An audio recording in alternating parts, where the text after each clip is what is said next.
Hi everyone, Evan here at the Machronicle for Thursday, November 17th, 2022, where the future starts today.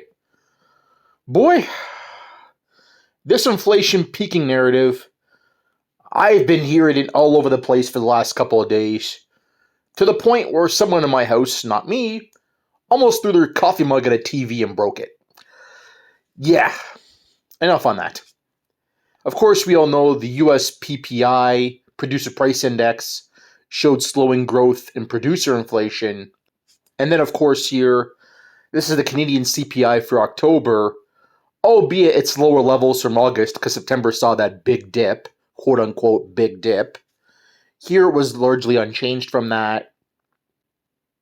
If inflation was really peaking, have a look at it this way, right? This is consumer inflation expectations. This is a survey the Federal Reserve Bank of New York puts out every month. Have a look at that. It started ticking back up this month. And this is the Federal Reserve Bank of New York. They see this. The Federal Reserve clearly sees this. Add another one onto it. Have a look across the grain complex, across the meat complex futures markets. At the beginning of October, they all started turning up again. Again, food inflation running more rampant doesn't fit into an inflation peaking narrative. And lastly, there's of course the issue with diesel fuel and the shortage there right now. I did a video where I go a lot more in depth into it as far as the structural issues longer term with diesel refining. I'll leave a link to that in the description box below. But again, the same problem still remains. The US Northeast, where they need heating oil, aka diesel fuel, to heat their homes in winter. So again, ask yourself the question, can a shortage, can a tight market go away when it's a necessity? For me, I don't think so. And as we all know, for transportation purposes, diesel fuel goes into everything we buy.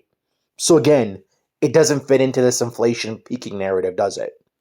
Now, in my opinion, I think the slowdown that's happening in the economy will start eating into diesel demand, will gradually increase the supply a little bit going into spring, but until then, it ain't going away.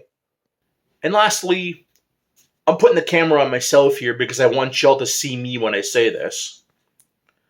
Again, do your own research on this, but have a look at what all the Federal Reserve speakers have been saying the last few weeks.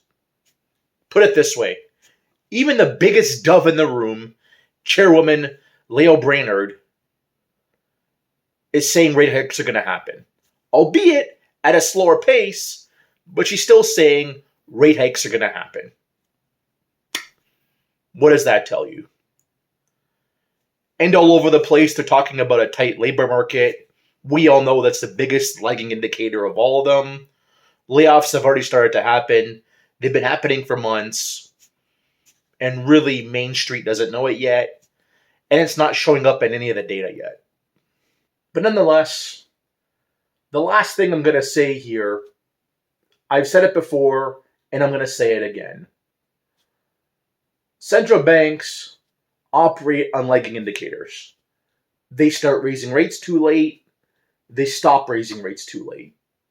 This time will be no different. I'm sure by Q1 of 2023, inflation's already going to have started to roll over, but they're going to hike rates anyway. Okay? That's all there is to it. And before we go, all I'm going to say is the road to 1,000 subs is on. Come on, takes 2 seconds of your time and costs nothing. Go now there, click subscribe, get your boy to 1,000 subs. Smash a like, leave a comment, subscribe, follow me on the socials. Y'all take care.